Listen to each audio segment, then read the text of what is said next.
Hello, everybody, and welcome to episode 46 of the Capitalist Corner. I'm your host, Mark Pellegrino, and the chairman of the American Capitalist Party, along with my co-host and co-chair, Michael Liebowitz, also the host of his own show, The Rational Egoist, a little bit of programming you should take in as often as possible. Folks, remember to hit the like button instantaneously right now, even before you do anything else, because we need to make shows like this go viral. We need to take over the culture. We need to re-educate the American population. Ironically, America is the home, well, not the exact seat of capitalism, but certainly one that took it to its logical conclusions many, many, many years ago. And we've since lost the narrative, and we need to regain it and progress it further with some fresh ideas. We think a lot of those fresh ideas came from the great philosopher Ayn Rand.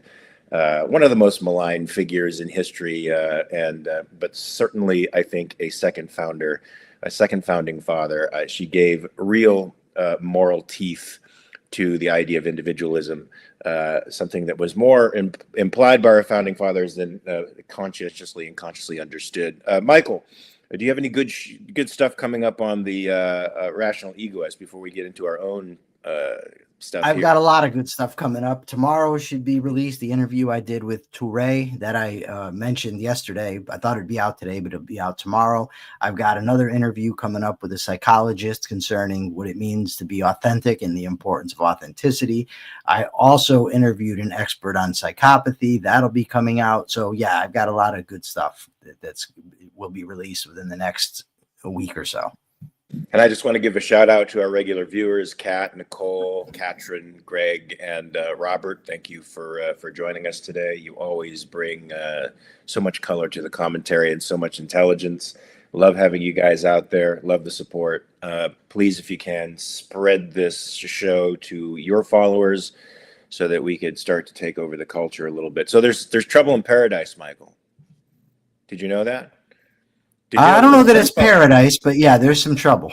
First of all, let me define my terms. I should define what paradise is. Paradise is the bromance between President Trump and Elon Musk.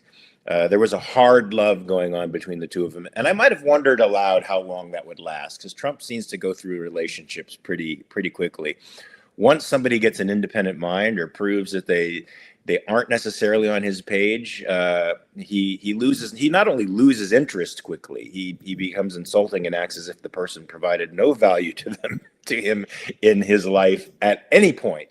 Well, Musk tweeted out, he had the audacity, I should say, to tweet out during a press conference that Trump was having, his opinion about the big beautiful bill, which I would call the big bad beautiful bill, or the big bad ugly bill. Let's just call it that, the big bad ugly bill. He correctly pointed out like a week ago that it can't be big and it can't be beautiful simultaneously. But a non-contradictory identification isn't a thing that the Trump administration actually goes for. So here's what he had the audacity to tweet out during a press conference, I think, that Trump was having. "I'm sorry, but I just can't stand it anymore. This massive, outrageous, pork-filled congressional spending bill is a disgusting abomination. Shame on those who voted for it. You know you did wrong. You know it." Now, that is clear thinking.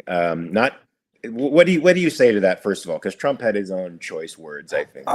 Well, I think that Musk is right in his assessment of the bill. The problem is, there's also the situation here where the tax credits for electric vehicles, I guess, were cut out of the bill.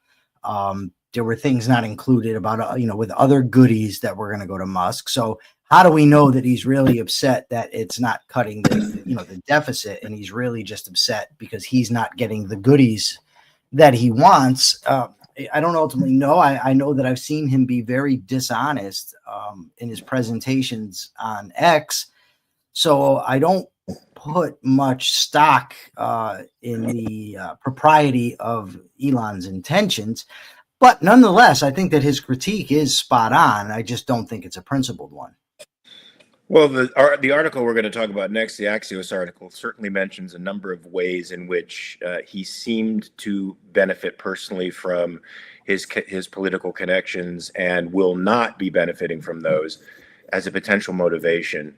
But you're right. He's right about this. It's a terrible spending bill, and it's going to put us further in debt. And this reality has got to hit the political class at some point. The question is when. And it's got to hit the American people. I think some of the American people are starting to get concerned about the debt, and it's one of the reasons that Trump got elected. He got elected on his immigration platform. He got elected on his economic platform because most people have the general perception that Republicans deal with the economy better than the Democrats do. This is not necessarily the case, but they certainly have that perception. And this is one of the main tiers upon which he won the presidency. And it's a fail. It's a massive fail. It's not just a fail, a little fail. It's a massive fail. He's failing to do everything he said he was going to do. Just like he did in his first administration. He said he would drain the swamp. He never drained the swamp. He became a part of the swamp. And this bill itself is going to add trillions upon trillions upon trillions of dollars of debt. Even if you're getting a tax cut now, folks, you're going to pay it down the line. You're going to pay it down the line because the debt has to be paid. So I don't know that the critique is entirely about his own quote unquote interests being hobbled by Trump and being stabbed in the back by Trump, essentially. I think he really does sincerely think that the bill is terrible. The bill is going to put people in more debt. It's not going to create wealth. It's going to stifle wealth. It's going to lead to economic privation for lots of people.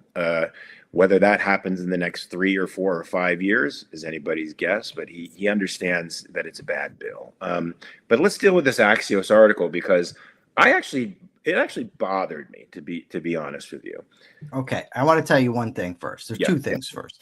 Go First, ahead. I'm gonna give a diversion. I am hot as hell here because I'm wearing today a gray T-shirt. The problem is the gray T-shirt up against the background makes me disappear.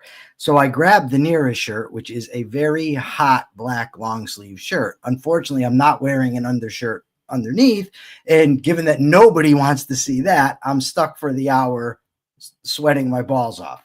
That said, you're absolutely correct. The problem with Elon, he very well may be sincere. The problem when you're dealing with an unprincipled person is you just don't know, right? And he also may have mixed motives for opposing it. It might be partially because he's not getting his goodies, partially because he thinks it's a disaster. So I think it's just a good lesson for the problem when you are dealing with his type of person, the type of people that are unprincipled. Subby has told me to turn the fan on. Maybe I'll do that. That's actually a good idea. Yeah, why didn't I think of that myself? They have great technology in microphones now. They do. I'm going to get up and put the fan on, and I'll be right back. You do that. Meantime, I'm going to look at the comments here because Akira Felix says, only villains are principled in the world, Michael. And boy, it really does feel like that. It does feel like you're vilified for having principles in our modern world, and that you're encouraged to give them up in the name of in the name of what works in the moment or what appears to work in the moment. Certainly, Trump has done that. Perhaps we were looking at two guys who were just in a relationship as a matter of convenience. They thought it benefited the other in a way, but not in the way that objectivist relationships do, where it's a value for value trade, but in the way they could exploit each other for gain, and in that way that Rand villains occasionally do, or mostly do. But the Axios article implies that that's his entire motivation, and they describe a number of things that Elon Musk would have benefited from had the bill gone through, I guess, with somewhat his endorsement. Now we'll never know because, of course, the bill is what it is, and we don't know if his critique would be any different had he gotten these legislative benefits. But there's like there seems to be 4 areas, I think, in which Elon Musk would have benefited from the bill. There was the legislation right now that cuts electric vehicle tax credit. The legislation cuts electric vehicle tax credits. Okay, that helps Elon Musk incredibly. of course. It helps him with his Tesla.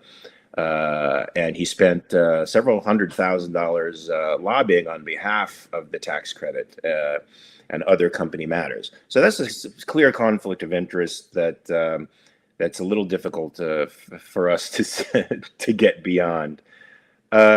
Apparently, he was also working. Well, no, he wanted the Federal Aviation Administration to use Starlink, the Starlink satellite setup, to help air traffic control, and of course, the administration has balked at that because of the appearance of a conflict of interest. And also, you can't have air traffic control just run off of satellites. But they've been talking about air traffic control, the primitive technology behind air traffic control for years. I remember when I was reading Reason magazine, like in the 80s, they were talking about how the FAA kept the aviation business in vacuum tube technology. So they were in the 50s, in the 80s, and now they're 20 years behind now. And they were talking about satellite technology then, as opposed to the ground-to-ground hookups they have now, which are totally ineffective. Now, that was 40 years ago. Mark, you are really exposing your age, and I'm chuckling. And the reason I'm chuckling, because my boss is here in the audience, Thomas Pentelow. What great guy. But in the 80s, I was, late 80s, I was 13, but early 80s, I was 11, 12. And that was about the time that Tom Pentelow was the youth officer in my town. He was a cop. And that's when he used to chase my friends and me around the neighborhood. So while Tom was chasing us around the neighborhood, you were already reading Reason magazine. So. That's crazy. Yeah, and I was a Democrat too. Oh my goodness. Yeah, I was a Democrat. I was terrified when Reagan won. But I think you come out as an 18-year-old, you just sort of naturally tend towards being a Democrat. They say the final straw was when Musk appeared. What does it say? I guess Musk had had someone he wanted appointed to NASA, and the nomination was squelched by an enemy of Musk in the administration. This just goes to show you, folks, that it's not about efficiency at all in politics. It's not about who's the best guy for the job. It's about who's politically connected, who's pissing who off. I mean, literally, I remember reading a book way back when called A Very Private Woman, and I was reading the book because I did a movie based on this woman's death. She was the founder of the DC School of Art, which is a very particular kind of abstract art school, and she was a friend and confidant of President John F. Kennedy. And she ended up being murdered and found dead on a Georgetown towpath. And it was presumed for many years that she was somehow murdered because of her affiliation to John Kennedy. So there were a bunch of conspiracy theories that revolved around this woman. I forget what the movie is called that I did. It's actually a really good movie. So I read this book about her, and what terrified me most was not her story or the speculation about her being murdered because of her affiliation with Kennedy, but how many people in Washington, D.C. were addicted to drugs and alcohol and completely and totally out of their minds. In fact, one of her noteworthy achievements was exposing JFK to pot and psychedelics. And the fact that everybody there seemed to be in deep psychopathy and self-medicating to attempt to overcome that deep psychopathy, and that many of those people had their finger on the button at the time, and they had the nuclear codes, is super frightening, but it sort of demonstrates the type of personality that gravitates towards Washington. Now multiply that by 100 times and you get what's over there now, because Washington has become even more of a behemoth since the early 1960s. It attracts a particular kind of person to the job. I would definitely recommend, we talked about Friedrich Hayek yesterday. I would definitely recommend his essay, Why the Worst Get on Top, to everybody in the audience. Great essay. It's probably available for free. Talk a little bit. Well, he just talks about that, the people that get on top are the type of people willing to do the things that put them in power. You know what I mean? And not everybody's willing to do those things. I mean, you end up doing underhanded things. You're lying, you're manipulating. You're doing what is implied in this article that, is going on with Musk and Trump. But, I mean, look, Dan Bongino got appointed to the FBI. Did he get appointed because he has the best investigative mind in the country? No, of course not. Did Cash Patel? Dan Bongino is the assistant head. I mean, Cash Patel is the head. So, yeah, but at least Bongino was in the Secret Service, so he was, yes. You understand something about law enforcement, and I don't know about Cash Patel's history uniquely qualifies him for that position, but all I know is that he's asking for more money, and we don't need federal investigation services to have more money. We need them focused on protecting individual rights, not listening in on our conversations and noting when we say something against the administration that perhaps we should get a chip against our name and we should be labeled as enemies of the people. All right. So folks, read that Hayek essay. I haven't read that essay. I don't think so. I'd like to. Let me see if I can find it and post it to X. Yeah, post it to X and make sure you tag the American Communist Party on there, because I'm harassing them to death. I mean, they're starting to come unglued. One of them threatened me with death today, Michael. Death? Actual death. He said Luigi was right. Remember Luigi who shot that CEO? Yeah. From the life insurance, or medical insurance or whatever it was. Yeah, the communists are now threatening me with death, and you're winning when they start doing that. Not that they had arguments to begin with, but they've run completely out of them now, so they have to get violent. What the hell do you got me involved in here? I'm arguing with these people online because you've got a beef for them. Now I've got maybe death threats coming down the pike. I don't think they're gonna death threaten you, Michael, but they definitely. Well, I'm not saying that you're not important enough to be threatened with death.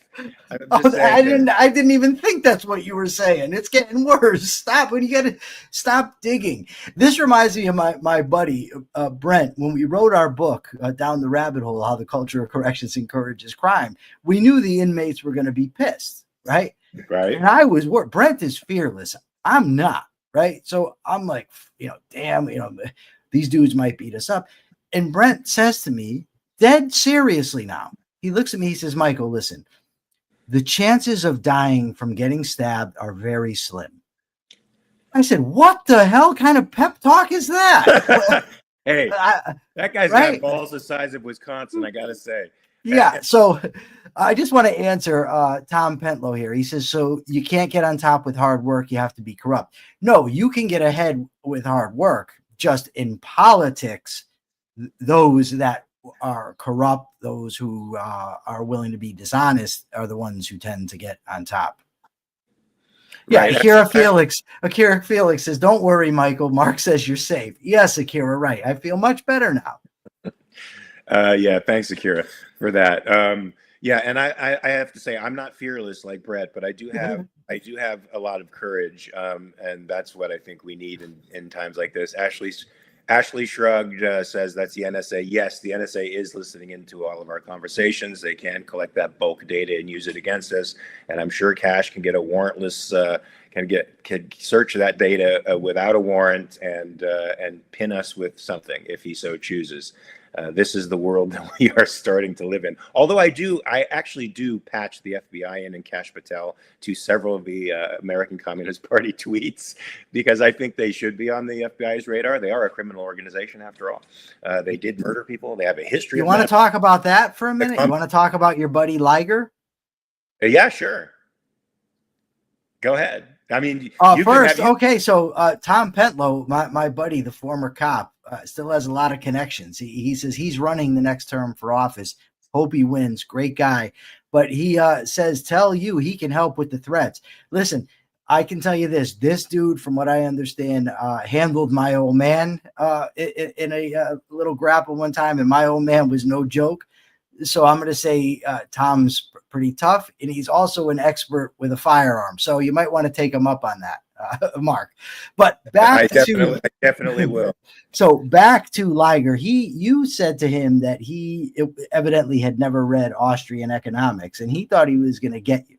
he says, Mark doesn't know I wrote a giant essay. First of all, who the hell refers to their essays as giant essay? But nevertheless, he said, I wrote a giant essay on the roots of Austrian economics. So I decided to read it because I figured I would poke some holes in it. So he starts off assuming that Austrians are neoclassicists. They're in the neoclassical school of economics, which they are not.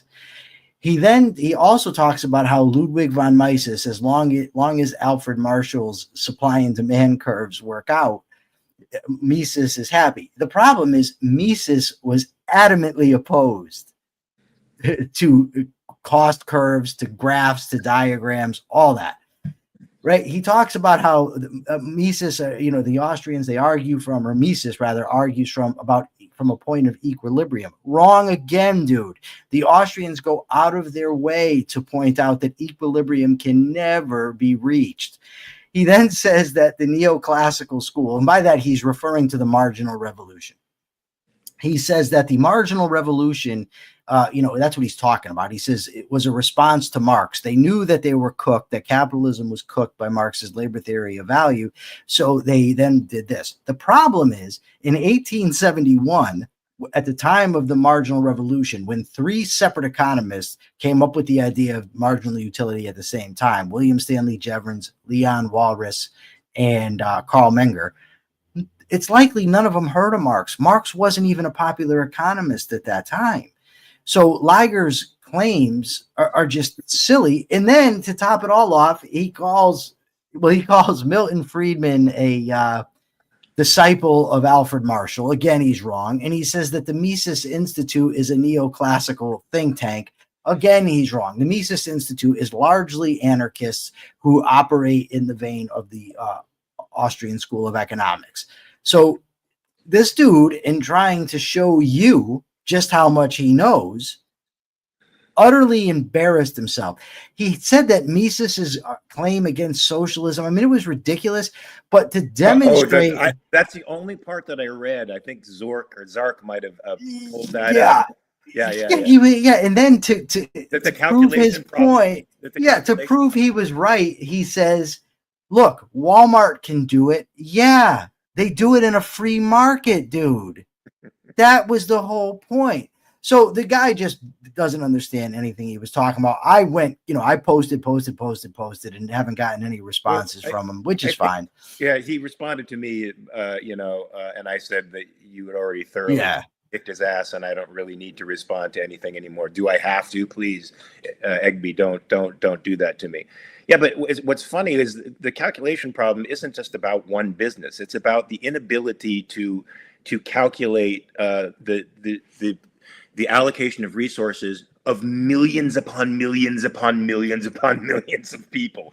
It can't be done. And now they're trying to now claim AI can do it, but no, it can't be done, folks. I'm sorry, it just can't. You can have this super intelligent, the fastest and most super intelligent computer on the face of the earth can't know what your values are and what you are going to exactly buy. They simply can't. It's an insurmountable issue, and rather than confront it and say, "Oops, I'm wrong," they go the other way and they double down on their ideas. And Thomas Sowell, I think he said it just as well. Instead of calling it the calculation problem, he called it the knowledge problem. It's like no single human being has even the tiniest fraction of the total amount of knowledge that millions and millions and millions of people have who are working for their own values. They simply it can't be done.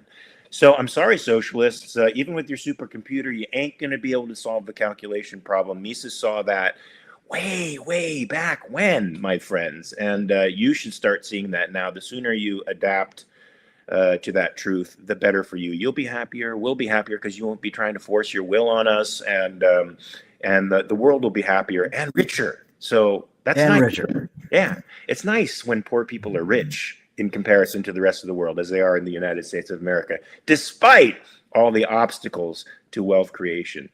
So there was an article in the New York Post today about the Colorado terror attack suspect, Mohammed Solomon.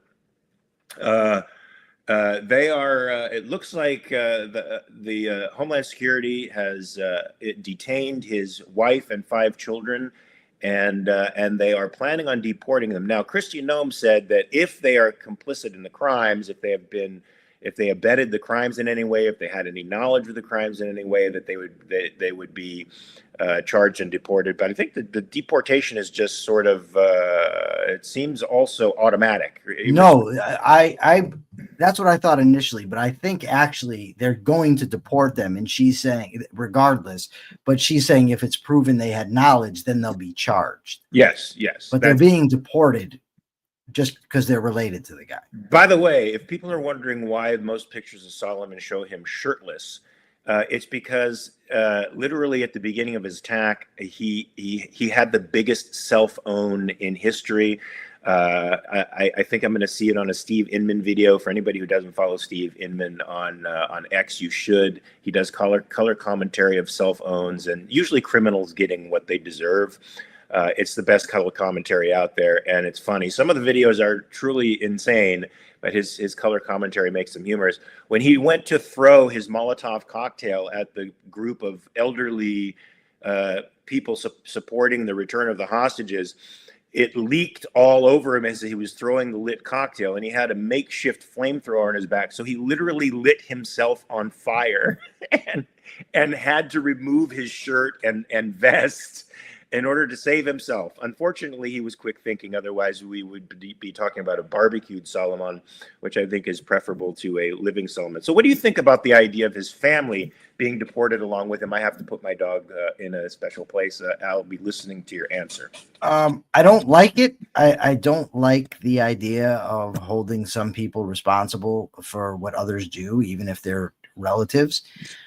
I think that rightly, if it's proven that they gave this guy cover, if they helped him out in any way, then of course they should be charged. I don't think that's very controversial, but there's just something very wrong about the direction that we're headed. If we start saying, well, you're married to the guy, you should have known what he was going to do, so we're going to deport you, or you're his children, so we're going to deport you. I mean, imagine if we did that. You know, if I go out and commit a crime and they say, well, Mark, you're friends with the guy, we're going to arrest you. It's just not, it's not fair. It's not a good way to run policy. It certainly doesn't seem, in my view, to be compatible with a free rights-based society. Yeah, I have major issues with this as well, but given the attitude of the Republican Party in particular, but most people respecting immigration, it seems like throwing people under the bus because they're immigrants, or presuming that immigrants are criminals, is part of what's driving this narrative on the part of Kristi Noem, and that is super scary. Because if they have nothing to do with this crime, if he kept this thing a secret all to himself, hard to imagine, that a person like that isn't in some way giving cues along the line, because he's apparently wanted to do this for a number of years and actually waited for his daughter to graduate high school before he did it.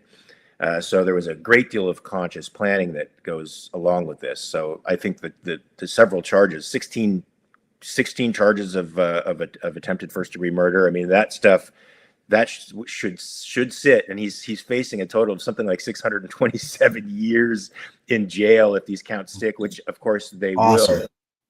We like that. He's a bad guy, but assuming, now sweeping up families in criminal nets because they happen to be immigrants, that is a scary thing. Very scary thing. It portends a government that is getting too big and too powerful and needs to be restrained. So Ashley Shrug says that relatives are more than likely involved with the terrorist cell. Well, okay, if they prove that, then yeah, get rid of them. Or I don't arrest them, whatever. But prove it. Don't just assert it like you do, claiming everybody is Tren de Aragua, that Tren de Aragua is part of the Venezuelan government and therefore we're being invaded. I mean, actually demonstrate the claim before you start putting people on planes and shipping them out of the country. Yeah, and unfortunately, we've seen too many false claims. I mean, we like the Tren de Aragua was basically a false flag that they're throwing at us, and you need to look in a land that respects individual rights. Everybody who comes under the umbrella of the United States government also comes under the umbrella of the Bill of Rights, and you have protections against government force. no matter who you are. That's how we subordinate might to right, folks. And it doesn't matter that the object is somebody you don't like or somebody who's unpopular. In fact, it's more important that those people get due process because they're unpopular. Because populism is the wave now, and everybody seems to think that if everybody wants it, it should happen. But we have checks and balances against that, folks, for a reason. Democracy is not great. It's not great. It should be checked. Popular will should be checked. The smallest minority of all is the individual. The individual is the one that needs the protection against the group. We subordinate the group to moral law with rights, folks. So let's not forget that. That's very, very important. And speaking of that, it's the 36th anniversary today of an attempted revolution in China. And I'm wondering how the American Communist Party is going to be dealing with this day. Because are they going to toe the Chinese line that the protesters started the violence and needed to be gunned down by the thousands? I'm sure they will. Because folks, what happened in Tiananmen Square in 1989 was, I think, a missed opportunity for the United States. In the same way that the revolution, the movement, was it the Green Movement in Iran that was the potential movement that I think Obama should have gotten behind and was so silent on. These are movements that America could take advantage of. It gives people a tremendous amount of moral buoyancy to know that America is behind them. And when America is silent, when these protests and potential revolutions are happening, it almost takes the moral foundation out from underneath them. And certainly this protest was a great inspiration to many. One of the greatest images of courage that I remember from that time was that one man with the briefcase standing in front of the advancing tanks. And every time the tank moved, he'd move in front of it. I look at that guy, it gives me chills right now thinking about it, because I think I would not have the balls to stand in front of that tank like that dude did. That was the most incredible moment. And I want to know what happened to that guy. I mean, I really want to know what happened to that guy. You could probably find out. I mean, I can't imagine it'd be hard to discover what happened to him. So 1989, when Mark was about 45, this Tiananmen Square protest happens. The reason I sent you this article was because I found it very cute that Marco Rubio is condemning the Chinese Communist Party from 1989. Meanwhile, his boss won't condemn Vladimir Putin in 2025, right? I guess that happens now, 30, 40 years from now, somebody will come in and say, yes, Putin was wrong. He was bad. Instead of having some guts and actually condemning these people in real time. And not everybody's afraid to do that. I shouldn't, but Donald Trump certainly is reluctant to condemn tyrants, whether it's Kim Jong-un or Putin or the other guy, Xi Jinping. So that's why I sent it to you. I find the hypocrisy very, very rich.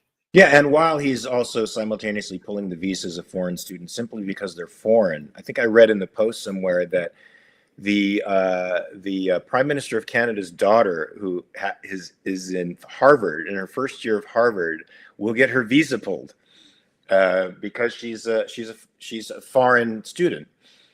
She hasn't committed any crime. She's as far as I know, she's not embedded in any terrorist supporting organization that I know of. She hasn't vandalized Harvard property that I know of, or harmed Jewish students that I know of. And somebody could correct me if I'm wrong, but she might not be able to return for her sophomore year because she's Canadian. Now, can I just say, I work in Canada. A lot of my work is in Canada. Trump, can you please stop making war on Canada? Can you just open the border, man? The trade borders between us. Zero out tariffs, okay? Stop comparing your dick with the Prime Minister of Canada. It doesn't matter, man. It doesn't matter. We don't need the sword crossing here. Just open it up. I hope there's no pictures of this. Who wants to see that? I actually wonder if job opportunities for American actors are going to be jeopardized by this trade war that he's starting with Canada, because their prime minister isn't having any of it. He's certainly not having any of it. And he's a lot wittier and more interesting than Trump, to be honest with you. So we should have him on the show. We should reach out to him. Let's get to it. Yeah. What's up, buddy? Well, they certainly have. I've certainly funded their government enough to warrant him being on the show. You and your fuck you money have been over in Canada quite a bit, huh? Yeah, funding that I never was able to take advantage of, but definitely other Canadians can. So I expect them to genuflect to me for the genuflect to Lucifer, you piss ants. Yeah, fuckers. Wait, what? Now, can you read what Deeper with Diego says? Yes, I can read it. Of course, I can read. What do you mean? Can I read it? It's right here. Glasses are. I can't, for some reason, read my screen very well. Oh my goodness! Right, don't, it says that's Harvard's fault for accepting government money in the first place, which is true of any school that accepts government funding in any way. Once you do, you're no longer independent. I agree with them. Yep, I agree. I agree with you, Deeper Diego. This is true. Where you have the money, you have the power, and this is why it's important not to allow subsidies on any level for people. You have complete moral agency and independence, or you don't. The government is supposed to protect your moral agency and protect you from other people hurting you. They're not supposed to make you a dependent upon them. When they do that, remember, they have the power, right? Just like any dependent in my household, as long as I'm paying the frickin' bills, I can do anything. I can go into your room, and search it if I want to. I can do all kinds of things because it's my house, my bills. I'm paying them. You don't have your rights are contextual. Your rights are, are limited based on my power. Michael can't read. Oh, did you see that? Deeper with Diego said. I see it, but I don't know what he's referencing because I read his comment verbatim. So I don't know. I noticed though that you did skip over the comment that referred to, where is it here? We have to type in all caps for Grandpa Mark. You skipped over that and went right to Michael can't read. Very interesting. Well, it's because it's very interesting that you were able to read that. You didn't have any problem with your glasses there. What's happening? It's because it was only one sentence, so it didn't get lost in a blob. What difference does it make? How many? If you can either see the letters or you can't. No. It's. Oh my God, Mark! You don't have Jim Valiant here to protect you now. Where's James? I don't know. It's a good question. He's usually here, but maybe he's just out somewhere. I don't know. He needs to talk to us about the constitutionality of arresting a terrorist family. I'm not sure that this is the Gaza Strip where families are actually engaged in multi-generational terrorism. His kids and wife may well be innocent of this stuff. Trump is nearly 80. It's inverted. What is that all about? Okay, never mind. Anyway, folks, I mean, we've exhausted our topics for today. Actually, come on. Yeah, we have. What? Unless you have something else you want to talk about. Well, I have tons of things to talk about. Okay, go ahead. So I had such a gratifying day today. Let me tell you why. About a year ago, I had heard Andrew Wilson debate Dave Smith. And I'm afraid I let my dislike for Dave bias me. And I was very impressed with how Andrew handled him. So I wanted to debate Andrew because I felt that I could best him in a debate. And I think I did. Here's the problem. You go on to debate Andrew, and it was supposed to be my ethics versus his. Objectivist ethics versus Christian ethics. So I give my opening on what objectivist ethics is. He then responds, and instead of giving what his ethics is, he proceeds to give an ad hominem against Ayn Rand. He then claimed to know that why Rand developed her ethics was just to justify her own behavior. He next went on to talk about Atlas Shrugged and get everything about it wrong. He then said that I was relying on an axiom, misrepresented my view of justice, and asked me if it was okay for siblings to have sex if it was not. And then mother and son, and then whether or not we went on and on. Yes. But the thing was this. So I challenged him on each point he made, told him that he was wrong. And then when I began to give my answer, And now, he didn't ask me, mind you, if non-reproductive incest is wrong. What he did was show me that it's wrong. So he's assuming it's wrong. So the tactic is this: throw out an outrageous example, right? And then try to discredit any reasoning that leads to it. But that's not how you reason, right? You follow the argument wherever it goes. You discard conclusions based on reasoning. You don't discard reasoning based on conclusions. So anyways, when it got to the reproductive incest, I said, look, first of all, I'm here to debate principles. I'm not here to debate applied ethics. But this is a topic I haven't given a lot of thought to, because ethics is about how we live our daily lives. It's not, it's not about some fringe case. And also, I knew that the topic is extremely complex, and you have to get into human psychology, probably evolution. There's a whole lot to it. So he interrupts me, and then the whole thing just went to hell. He accused me of committing the naturalistic fallacy, which he was wrong about, whatever. But this was behind a paywall for 10 months now or so. And the other day I got a text from my friend Brent's son, and he says, I just had a chance to listen to your debate with Andrew Wilson. And it was interesting because he made the same mistake I did. He didn't like Destiny. So he heard Andrew's debate with Destiny, and he liked what he did. So he liked Andrew. But after listening to my debate with Andrew, he didn't like him anymore. But anyway, I said, why? Is it available? Because it had been behind a paywall. So all this time, I've been waiting for it to come out so I could dissect it. This is like 10 months now, and I've been dealing with his, his followers, because after a while, I just said, screw this, and I left. I hung up and took off. You rage quit, you were scared, blah, blah, blah, blah, blah, a whole lot of things like that from his followers. So now this is on somebody else's YouTube page. I don't know if it's bootlegged, if he was given permission. I have no idea, and I don't view it as my responsibility to investigate. So I went and listened, and I found, the first 12 minutes, Andrew's opening statement. I mean, my opening statement, his opening statement, and all the errors that he made. Now, he titled this Libertarian Call Out. So he starts off assuming I'm a libertarian. Wrong. He says that Ayn Rand advocated for a corporatocracy in her book, Atlas Shrugged. He says, clearly he's never read Atlas Shrugged. He says John Galt took all the corporate heads to an island. Like, it's all wrong, right? Right. So I was able to post all that. I was able to post all the misstatements he made about me, about my position. Just, I said, so here you go. Here's the evidence. It's out there for anybody that wants it.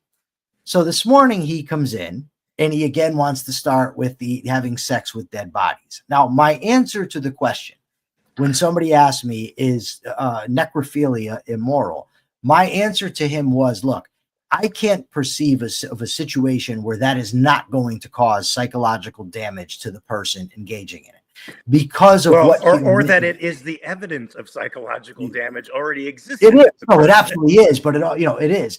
And I said, that has to do deeply with evolution, with psychology. I said, but also the people that I've known that have done this are screwed up. So he says to me, you've known people that have done this? Now, it didn't occur to me at the time, but that should have been the giveaway. The fact that he was so surprised that I would know anybody that did this shows how irrelevant the question is, right? And he says, you know people have done this? Yeah, dude, I spent 25 years in prison. Of course I know people who have done this.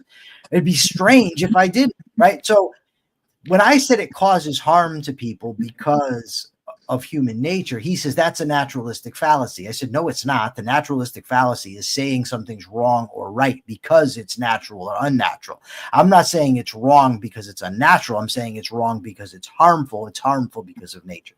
So anyways, he started with that this morning, and I said, okay, so your answer that because God says so, you think is legitimate? He didn't respond to that. He said something else, and I said, why don't you address all the errors you made about Atlas Shrugged while we're here, right?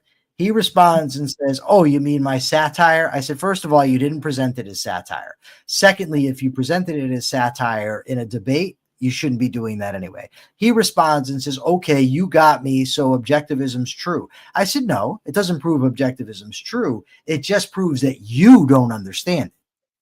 So then he responds, fine. He says, well, is objectivism true? I said, yes. He then responds with, okay, so is truth objective? I said, I'm not answering a single question of yours until you address the errors that you made about Atlas Shrugged and the errors that you made about me. He says, no, answer the question first, because you see, that's their game. Yep. The game, right? Continue to ask you questions and never actually have to say anything. I said, no, dude, I'm not playing that game. Address the issue at hand first. So we went back and forth with this for a few minutes, and then he quits. He leaves. He says, okay, you're not arguing in good faith, so I'm out of here. That's projection. So then I said, okay, so I made a claim. You refused to answer it, asked me questions, and left. Who's bad faith? And the thing is this. I said, okay, so all his followers mocked me for quitting when he was rude, obnoxious, interrupting, disrespectful. I said, how many of them are going to call him out for quitting simply because he couldn't answer the questions about his own statements, right? Because that's the thing. And I want to do an episode, maybe here, maybe on the Rational Egoist, on this whole blood sport debating, because it's a fraud. It's all about insulting, trying to make people look bad, who can be the loudest, who has the loudest voice. And I actually said that to Andrew. I said, you see, Andrew, in this format, you can't depend on your big mouth, your loud microphone, and interrupting. This is exactly why I have now decided to only argue with people like Dave Smith, Haz al-Din, and the Communist Party operatives that are from the American Communist Party. They're all blood sport debaters. This is what they do. All they do is they try to catch you in sophist traps, and they try to control the narrative by asking questions and changing the narrative and moving the goalposts. Yes. That's all they do. Yes. And they don't let you answer. See, that's the key. And even if you're winning that's the key. They don't let you answer. And because they know the answer is sophisticated and it takes a little bit of time and nuance to answer it, they don't want that. They just want to appeal to the lowest common denominator. To the mob. To the mob and to the emotions of the mob, which is why it's called blood sport, by the way. Truth isn't what they want. They want to win, and they want to win by any means necessary. And it's not even like they win, because technically they don't win the arguments, but you can't look good against them.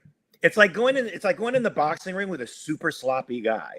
Like, anytime I would box a super sloppy guy, I'd be like, oh, fuck. You know you're going to get an elbow. You know something's going to hit you. Even if your defense is good, you know you're just going to not look good in any way, unless you're Floyd Mayweather or somebody like that. Well, but, William F. Buckley Jr. said, don't debate with amateurs. They'll beat you every time.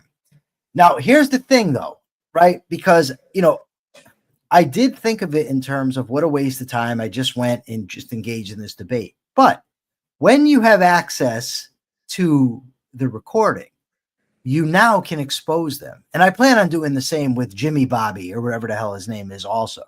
I've seen both of those debates in their entirety. I heard both. On substance, I utterly destroyed both of them. Right. But, and the problem is, for people listening, it's hard to grasp that you actually win the debate. It is. But in retrospect, when you can post what actually was said on X, like in Jimmy Bobby's case, him completely misrepresenting my opening statement, you can do that. Now, there's the question, well, why do it? Their followers aren't going to change their minds. True. But there's always the marginal person, right? There's always the person on the fence that might buy into that stuff, that might go for it. And you might be able to convince him. And by marginal person, there's probably thousands of them. Right. So for that, I think it's worth it. So what I did was I tagged Jimmy Bobby and the moderator of these debates. And I said, let's see if Andrew's friends will call him out. So the moderator proceeds to want to argue with me. So I said, well, why don't we debate the value of blood sport? So she keeps engaging in insults. Now, here's the thing. Let me just put this out there. I am a devastating ball buster. Right? Like, if I really want to get into that, I mean, I have shredded people with ball busting. I mean, and these people come with such lowbrow insults. So I decided to toy with this woman just a little bit, just for my own entertainment. So I said, okay, so maybe, I said, you're a terrible insulter too. I said, so maybe debating's not your thing. Why don't we have a game of the dozens? And for those that don't know, the dozens is a game of insults, basically. So I said, why don't we try that? So then she says, you can't follow logic. I said, okay, well, then maybe debating's not your thing still. Why don't we have a verbal IQ contest and we can put a wager on it, right? I'm just having fun with her. So after a while, she concedes, which is great. She says, my show is just about entertainment. Gotcha. See you later. Don't care to interact with you any longer. You admitted it. It's not informative. It doesn't serve any point other than entertaining a mob. Great. The thing is, I didn't know that when I wanted to debate Jim Bob. After Jim Bob was insulting you, I said, well, I'll debate you. And this woman comes and she says she's a moderator. I didn't know it was just, this blood sport idiocy. But by the time I figured that out, I was already annoyed enough. And I said, you know what, I'll deal with it, much in the same way that I dealt with Johnny, whatever the hell his name is, who kept giving you a hard time. And I went in and debated him and his entire cadre of morons. Oh, Johnny. I forgot about him. Yeah. I forgot about that guy. I wonder how Johnny's doing. I'm going to be in London, I think, at the end of August, or in the middle of August. Maybe I'll see Johnny. Maybe Johnny will come out and say to answer Greg Lewis, I don't know that somebody looking for intellectual substance would go for blood sport debating, but they might happen to come about it. They might see the person on X. They might hear other people discussing it. And Andrew Wilson's instance, he's on Pierce Morgan. He's on with, what's the other guy there? Tim Pool. He's all over the place. So people are seeing him, and it can be presented as if he actually knows what he's talking about when he clearly doesn't, as I easily demonstrated on X this morning. Mark, are you back, or am I just going to keep going on tirades about blood sport debating? Keep going on a tirade for a little bit. I have to plug something in. Okay, I'll keep going for a few minutes. So that's the thing. It was very gratifying. I felt very redeeming to be able to do this. It was cathartic, I'll say, because the whole thing really annoyed me. I love debating. After a while, with these people, you just say, okay, goodbye. But I do think that for the effort it takes to expose them, it's relatively easy. It gains a lot of attention and a lot of traction. Free advertising, as Greg Lewis says. So I think it can be worth it. I just don't think that one should devote too much of one's time to it. It's extremely frustrating when you're in the middle of it. I thought you dealt with it very well, but it's sort of like being attacked by an overgrown 5-year-old. Yes, who's like a sumo wrestler but with a 5-year-old mentality, and they're when somebody is not interested in the truth and bad faith arguing the way they tend to do and relying on logical fallacies while pretending to call you out on your own, it's not a legitimate conversation. It just simply is not a legitimate conversation. And Andrew Wilson, it drove me crazy. I listened to that thing on the way to the academy. I wanted to kill myself by the time I got there. He has challenged somebody. I don't remember who, but he said he would engage in a celebrity boxing match for charity. Yeah, I saw that. Yeah, I know someone who might be very good for a celebrity boxing match with Andrew Wilson. Just saying. Let's see what he says. Yeah, go in and say, hey, listen, I've got some training, dude. Hey, I haven't seen him respond to my response. I stepped in. No, he didn't. But I'll tell you what, I think that so many people would tune in to see you knock him out in a ring. Oh my God, you could raise so much money for charity. Yeah, that would be sort of fun. Although I've never enjoyed knocking anybody out or beating them up. I'd prefer now to wrestle with him. If he wants to wrestle with me, that would be fun. Then I can have fun while I'm doing throw him around. Yeah, I don't mind. We can see he seems like a guy who needs a good drubbing. But I never underestimate anybody. I don't know the guy, so I don't know what he's capable of. I've been in enough situations and seen enough people to know that, oftentimes the guy who doesn't look like they're very significant is a very significant person. I'm not going to say he's not. Certainly, he should mind his P's and Q's challenging strangers to boxing matches, because that just doesn't necessarily work out well for you unless you're. I got to ask, Mark. Subby keeps asking me to ask you this, and I keep forgetting. Have you ever trained with Ed O'Neill? No. Ed is definitely a Royce and Horian Gracie guy, so he probably trained in Torrance. But I haven't trained with him. He's never come into Jean-Jacques Machado's. I wish he would. That would be totally awesome. He's not the only guy in Hollywood who's a black belt who you might look at and go, a black belt in Brazilian Jiu-Jitsu? What? I mean, he once scored 4 touchdowns in a high school football game. He was a pro athlete though too, right? Was he? He was with the Pittsburgh Steelers for a bit. I did not know that. Yeah, he was a pro. He's a pro. So he's the real deal. But also David Mamet, the great playwright, the great writer and director. I've had the pleasure of working with on 2 projects: The Unit, where I did a little recurring role on, and a movie called Spartan. He's a great writer, an American icon, and he's a black belt in Brazilian Jiu-Jitsu. So wow. I hope I get a chance to work with him at some point in the future. I don't know if he's retired from the business or what. He took a conservative turn, and he's gone towards conservative Judaism as a moral compass. But I think I would have a lot in common with him, and would love to talk jiu-jitsu with Mamet. He did a movie called Red Belt, which I haven't seen. I'd like to check that movie out, see what it's all about.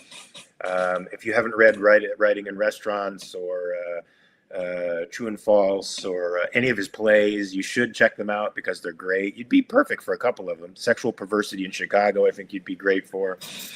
The title is funny. It's a great play. Anyway, enough about. That's my favorite. David Mamet and Ed O'Neill. I actually saw Ed O'Neill at the Kirk Douglas Theater doing a Mamet play, a satire of Roman times called "Keep Your Pantheon."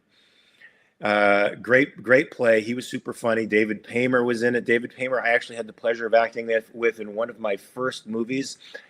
Which I'm not very good at. I got a Razzie nomination for. It's called No Holds Barred. But David Paymer played Kurt Fuller's assistant. He ended up getting nominated for an Academy Award later on in his career for a Woody Allen movie. He's a great actor. And when he was on stage with Ed O'Neill, it was a wonderful play to watch. So if you can get that play, Keep Your Pantheon. It was a pretty funny experience. And watching Ed O'Neill on stage was quite an experience because he was great. Anyway, folks, look, we're coming to an end of our chatter. We're coming to the end of the Capitalist Corner episode today. So I think I have to give the capitalist thought. I believe you do, sir. And I think I'll do it in honor of those folks who died on June 4th, 1989.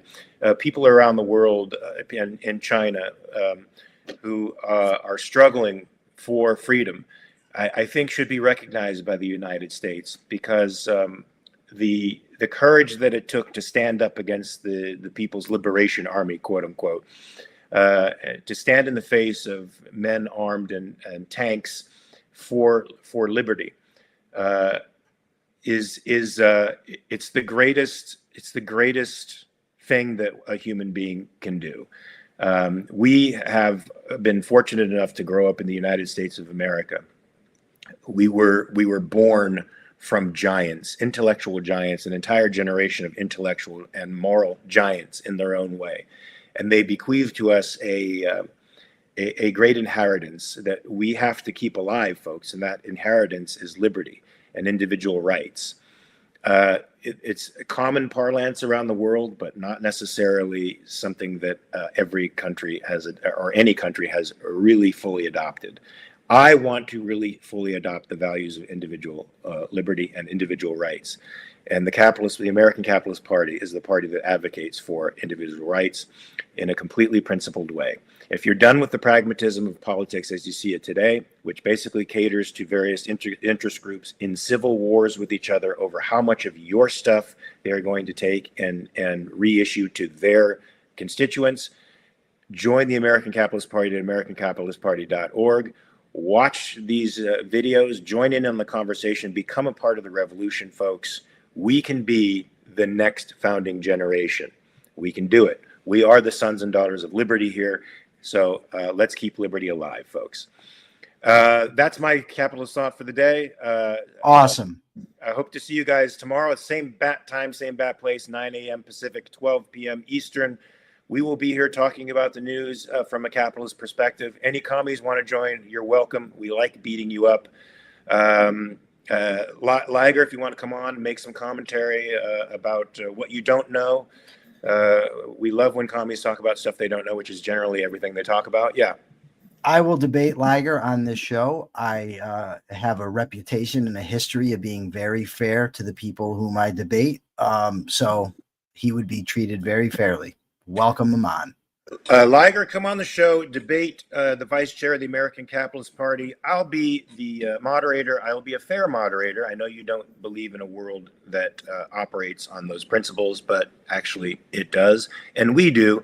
And you will have your time to speak. He will have his time to speak. There will be no turning off mics. There'll be no pontificating. There'll be no moderation in favor of you.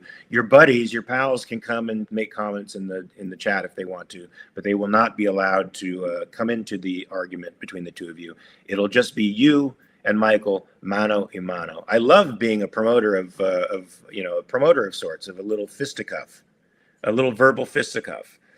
All right, so you got it out there. The ACP, the non-original ACP. We're the real ACP. You guys have been. The challenge has been issued. Come on out, take on the vice chair, and show your stuff. Show the world what you got, or shut the fuck up. Okay, that's it. Thank you, folks. Remember before tomorrow to check your premises. Thank you.